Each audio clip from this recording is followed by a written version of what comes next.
તમે એક નિર્દોષ દીકરીને પટ્ટા માર્યા છે. અનેક ઘટનાઓમાં ન્યાય નથી અપાવી શક્યા ભાજપ વાળા. અમે લડ્યા, અમે ન્યાય નથી અપાવી શક્યા. મેં અનેક ઘટના ગણાવી, આવેદન પત્ર, નિવેદન, ધરણા, રેલી, સભા, સરઘસ, ન્યાય નહીં. ઘટના ચાહે બળાત્કારની હોય, ઘટના ચાહે લૂંટની હોય, ઘટના ચાહે મારામારીની હોય, વ્યાજ માફિયાના ત્રાસથી દવા પી જાય, લોકો આત્મહત્યા કરી જાય, ઘટના ચાહે કોઈ પણ હોય, ન્યાય નથી મળતો. અમે બહુ કોશિશ કરી, અમે પણ ન્યાય નથી અપાવી શક્યા. એની હું બધાની બે હાથ જોડીને માફી માંગુ છું કે અમે નથી ન્યાય અપાવી શક્યા. એનો મને અફસોસ છે, હું માફી માંગુ છું. અને આ અમરેલીની દીકરીને જે પટ્ટા માર્યા છે, હું એમ માનું છું કે હવે ગુજરાતની સભા સુરતમાં ભલે હોય, આ સંબોધન આખા ગુજરાતને છે મારું. હજુ આપણો આત્મા નહીં જાગે તો કેદી જાગશે?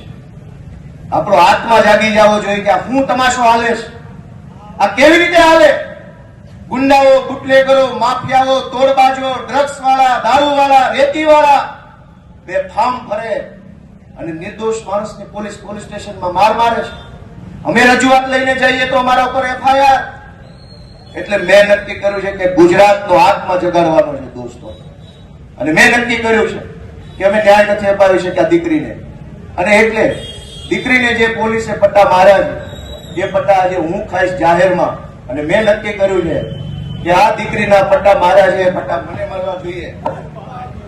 અને ગુજરાતનો આત્મા જાગવો જોઈએ.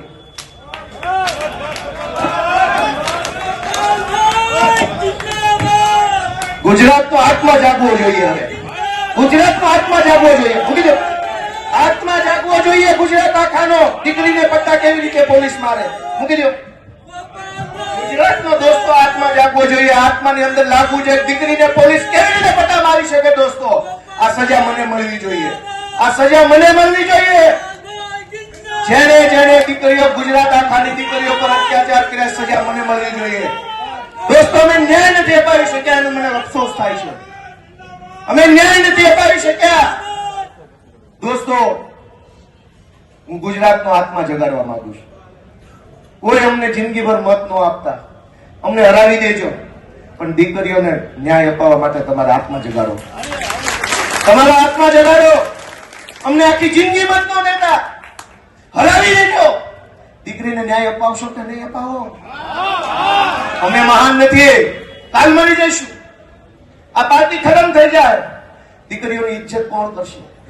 અને આ એક દીકરીનો સવાલ નથી. ઝઘડિયામાં બળાત્કાર થયો, જસદણમાં બળાત્કાર થયો, દાહોદમાં બળાત્કાર, ચારો તરફ બળાત્કાર થાય છે.